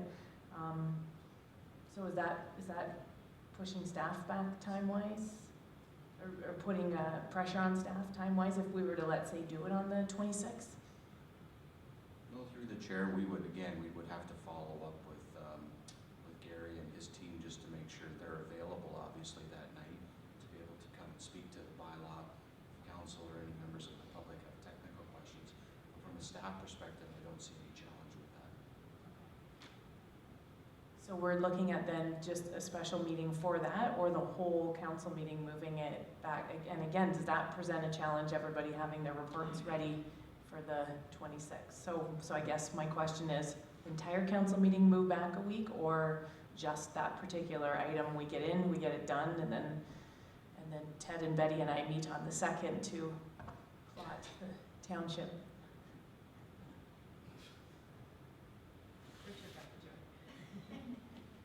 Well, through Madam Mayor, I guess the real question is, as the clerk has indicated, you have a couple of options. One, you could by motion direct staff to reschedule the council meeting of August 2nd and move it back a week. Or you could continue to leave it as is scheduled. Third option would be that you direct us to go back and take a look legislatively what the requirements required under the DC bylaw and reporting and being available for public review and those types of things, which would then mean if you do want to reschedule the August 2nd meeting, we would have to have a special meeting of council just to do so. So what does council want to do? Alderman Gilmore. Through you, Madam Mayor, to Michael. What are the ramifications of letting the bylaw expire for 3 weeks? I mean, seriously, people are going to all of a sudden rush in, apply for a whole whack of building permits, get them approved, and I'm not going to answer the question, but to me, I think the impact is minimal unless I'm missing something. No, through the chair, that is the impact, is that your existing bylaw would expire, and until you have a new bylaw in place, should there be any applications for building permits, those would not be subject to development charges because the bylaw has expired. So you're absolutely right in your interpretation, Alderman Gilmore. But isn't that a bit sloppy? I just think it's, for lack of a better word, unprofessional to let it lapse, and then it's a matter of fairness too. What if by chance somebody comes in, applies for a building permit for their home, and they've, essentially won a little mini lottery because we didn't have a bylaw in place, and then we decide to continue with 50%, let's say. I know some people aren't in favor of that, but we don't know which way this is going to go. And then 2 weeks later, someone else comes in and now they're mad because Bob Smith got to build his house without development charges. It is possible. Yeah, through the chair, my recommendation would be to leave the council meeting scheduled as such on August 2nd.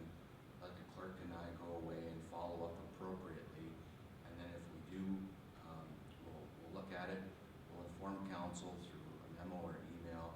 If council wishes to continue to reschedule, then we would hold a public meeting to reschedule that particular meeting. That would be my recommendation at this point. Okay, does someone want to make that motion then? And we'll see if everybody agrees on it. Alderman Hessel's the seconder for that motion, Alderman Conk. So any discussion then on that? So we're clear then that we'll leave it as is, staff will go, this is what the motion is, staff will go back, and then, if we have to have another meeting to decide on the meeting. Okay. So I'll call the question, all those in favor? Opposed, if any? All right, that's carried.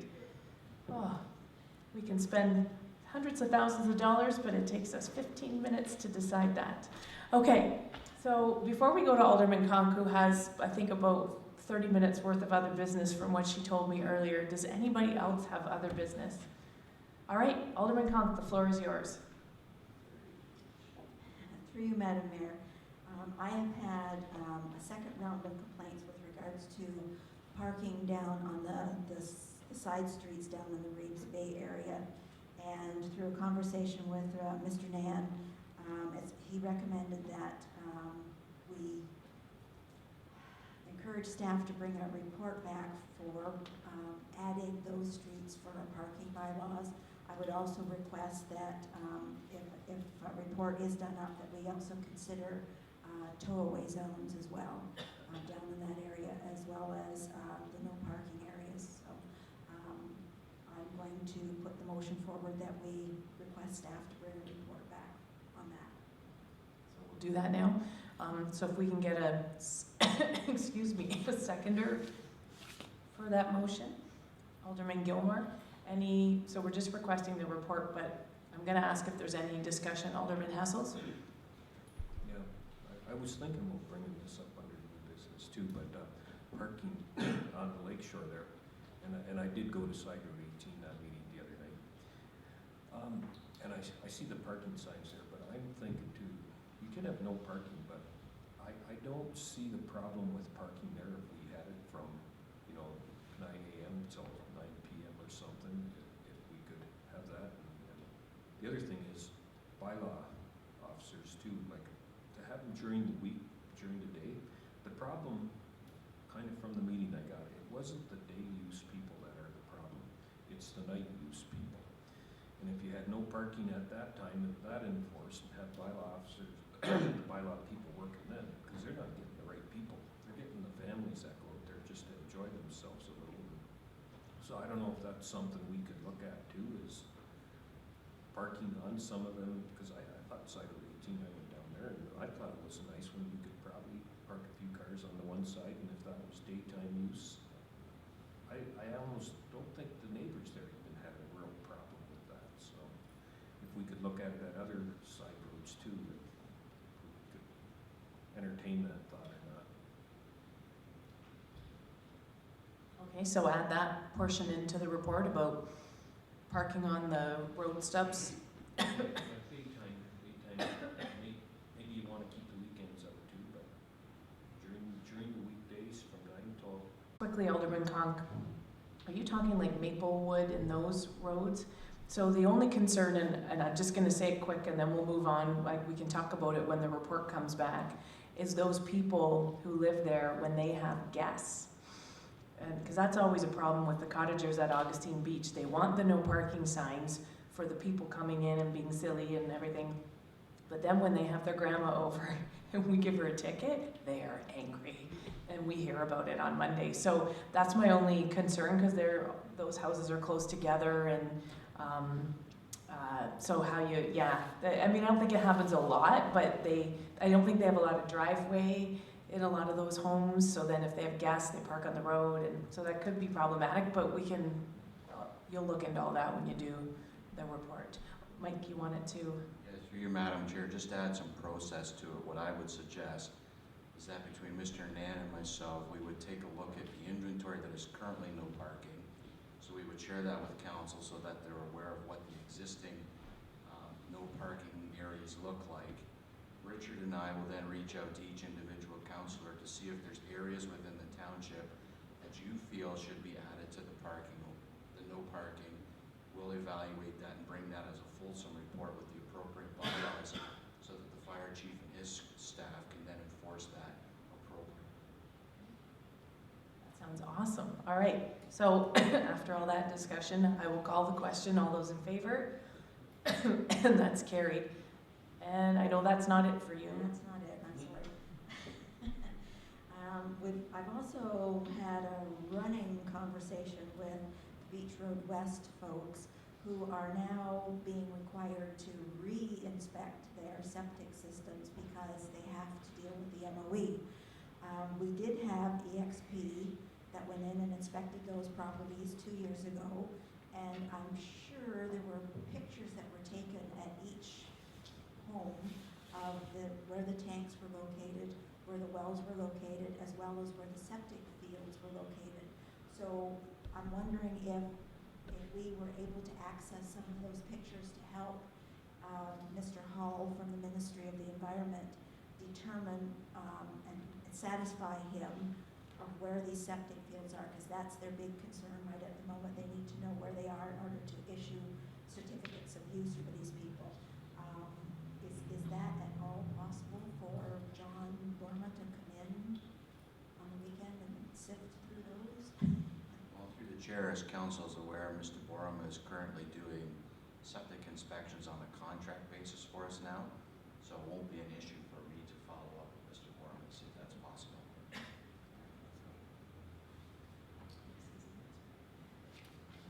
So also, we have been informed, Meredith, she's had some conversations with AMO with regards to a senior staff meeting for mayors and council members previous to AMO with regards to turbines and alternative energy. And then subsequent to that, the multi-municipal group is wondering if we could also set up a meeting at AMO to disseminate whatever information comes out of the senior staff meeting at the ministry level to conference goers.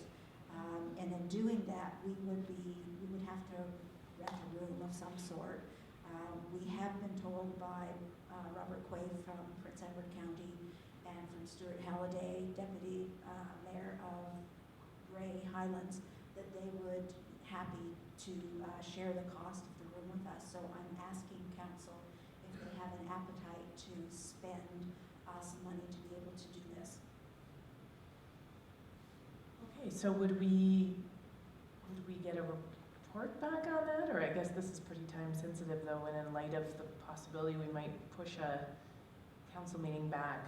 So did you want to make that, would Alderman Conk be best to make a motion then to? Yeah, through the chair, typically I would advise that council direct staff to come back, and that any decisions of council are made through a council report. In light of the time sensitivity, Alderman Conk could make that motion this evening if you wish. I'll make that motion. Okay, a seconder for that? Alderman Hessels. So Alderman Conk, so you've spoken, so there's 2 other municipalities, so it'll be the 3 of us cost sharing, similar to what we've done in the past. It's been different topics, but all related to the issues with the wind energy. So we've done this before at AMO. We've always had a good turnout and we've collaborated. We did it at, Ted and I were at a couple years ago at Good Roads too. So I think we had about 50 people at that one. The cost is about $550. Okay, that would be our share of it. No, Oh, costs. oh, the total cost, and then it'd be split minimum 3 ways. Oh, okay, okay. Okay, so I don't know if there are any other questions, then I will call the question. All those in favor? Opposed, if any? Okay, that's carried. One more? Okay. There have been many discussions and emails with regards to Side Road 18 and access to the beach. I have looked into the official plan and I don't see any definition of access. Is there a way that we can get before we have, because we talked about having a public meeting with regards to the block removal on Side Road 18, can we get a definition of access and what the municipality is required to do for beach access? Well, I think that was kind of what I was getting at, but I made it a lot more complicated by saying all the beach access, and so this sounds a little less time consuming. So I don't know if it's possible to, so you're saying there was nothing in the official plan? I thought there. I didn't see a definition for access, or beach access, unless I missed it. I'm willing to be corrected on that. Yeah, through you, Madam Mayor, to Alderman Conk, we'd have to investigate to see what the definition or, you know, what its meaning is, and report back. The challenge will be is that the season is quickly, I don't know, not to rush the summer, but it's going to be ending upon us very shortly. So depending on what we do with the August 2nd meeting, you're now into late August with the response back to council. So But summer's going to happen next year too, and we're going to have the same problem next year, so yes, we can report back. Just on that note, we have been talking with the property owner about, because a lot of the discussion at the time of making the decision to remove the blocks kind of circled around the fact that it was the private beach that was the problem and not necessarily the access. They were just accessing the private beach through that way, and that's where it seemed to fall in some people's minds on the township to take care of it. So in discussion with the property owners, we're hopeful that something, I think, might even be done this weekend. So I don't know if CA wants to speak to that. Yeah, through the chair, Mr. Nan and I have been exchanging emails as late as actually just prior to council starting tonight. It is our hope that we'll have some blocks, or that the property owner will have some blocks limiting access to the private beach just off of Side Road 18 by the weekend. Okay, so Alderman Conk doesn't have any more other business. Does anybody have any other business? All right, seeing none, I put my stuff away, but I guess we need to go into closed session. So I'll let you read off everything, and then I will get a mover and a seconder. Council now move in closed session to discuss item under section 239, subsection 2, subsection B and D of the Municipal Act 2001, personal matters about an identifiable individual and labor relations or employee negotiations, a personnel matter, one item. Item under section 239, subsection 2, subsection C of the Municipal Act, acquisition or disposition of land regarding potential acquisition in Harvardview Road. Item under 239, subsection 2, subsection E of the Municipal Act, litigation or potential litigation, to discuss a potential litigation matter. And finally, the adoption of the minutes of the closed meeting of council for June 21st, 2016. So I need a mover and a seconder. Alderman Dykstra and Alderman Gilmore. All those in favor, and that's carried. And if the gallery wishes to wait until we return, they are more than welcome. I have no idea how long we will be.